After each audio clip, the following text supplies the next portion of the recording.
Hello, this is George Senda, the one, the only, the real, the official, the authentic, the original, the guy from Pittsburgh, except no substitutes or imposters. And I'm going to talk about the illegal alien caravan and what I would do if I were President Trump. 21% of landscapers in this country are illegal aliens. 22% of home workers are illegal aliens. 22% of farm workers are illegal aliens. But what do? We catch and release. We give them a piece of paper, tell them to go to court, and they never show up.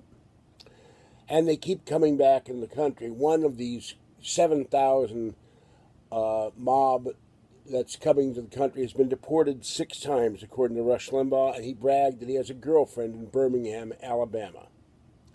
So here's my solution. For years we've heard how there's secret FEMA camps in closed Walmart stores. We now have a lot of closed Kmart stores, and coming soon, a lot of Sears stores. So instead of deporting these people, let's arrest them, house their families. And since most of this caravan is male, there's a second caravan coming with another 1,000 people hoping to join up the main caravan. We don't catch and release. We arrest them. We hold them. We put them in detention centers in closed Walmarts, Sears, Kmarts, and malls. Teach them real English, to have them checked out for health reasons and criminal records. And then we teach them how to do construction work. And we sentence them in court. We have a court right there in the detention center. None of this business, and we don't have enough courts. We have thousands of judges in this country. We could have one appointed as a federal judge on a pro tem basis. Bring in county judges, municipal court judges from cities that aren't sanctuary cities. And they get sentenced to 6 months or a year of hard labor.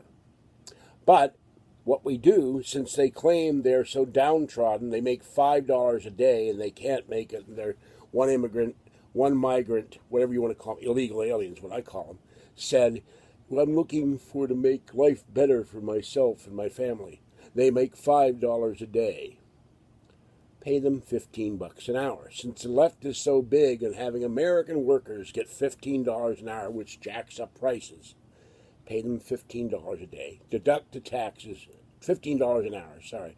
Deduct the taxes, deduct Medicare, Social Security. And when they're done building the wall, then you deport them, and they've got a check in their hands, or they've got the cash. They can go back home, buy land, build a farm or whatever, a ranch, and they've got money, and they have no reason then to come back to the United States, because in their country they'll be rich. I once knew a fellow who was a janitor. He was from El Salvador, and I asked him, what do you go back to El Salvador for? He said, it's my home. I said, what do you do there? He said, I have a ranch. And I said, you have a ranch? And he said, yeah. I said, well, what do you raise? What do you have on the ranch? He said, I have cattle, I have sheep, I have chickens, I have horses, I have goats. How many cattle? He said, 500. Now think about this. This guy's working as a janitor, probably at minimum wage. He goes back to El Salvador a couple times a year to supervise his ranch. He's rich by American standards, or even by El Salvadorian standards. Now, if he can do it, why couldn't other people who come to this country legally, get paid for their work, build Donald Trump's wall? Not that hard to teach someone to use a shovel or a backhoe or a Caterpillar tractor, a bulldozer, or to lay cement or concrete or whatever they've got to do. Send them back to the country with money in their pocket, and not like the Mexican president wants a bilateral commission of the U.S. and Canada to search for ways to fund these countries, when all that will do is go into the pockets of corrupt Mexican and Latin American dictators and presidentes. So I maintain, pay them $15 an hour. They work an 8-hour day. That's $90 a day. They work 6 days a week or 5 days a week. It's $540 a week. They're making $2,000 a month. And when they're done building the wall, you send them home. You give them incentive for that, give them medication, give them a plane ticket, whatever, and send them all back. Send all the 7,000 back when they're done building the wall. And if they see they're making money, they'll never come back to this country, because in their countries, if they don't get ripped off on the way back home, we could put it in a bank account in that country that they don't get taken, or a bank account here that they can transfer the money somewhere secure.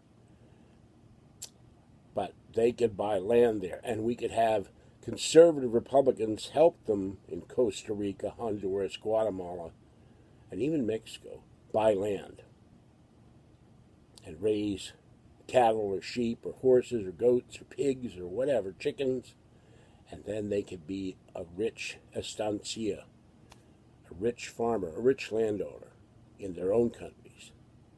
And then they can employ more people. And as they employ more people, the standard of living will probably go up. That's what I would do if I were President Trump. Don't deport them, arrest them, detain them, make them build the wall. And then when the wall's built, they won't be crossing the border anymore. And that's would be the end of this. The other thing, of course, we need to do is get rid of anchor babies, get rid of chain migration, get rid of migration lotteries, and let people come here legally who have skills.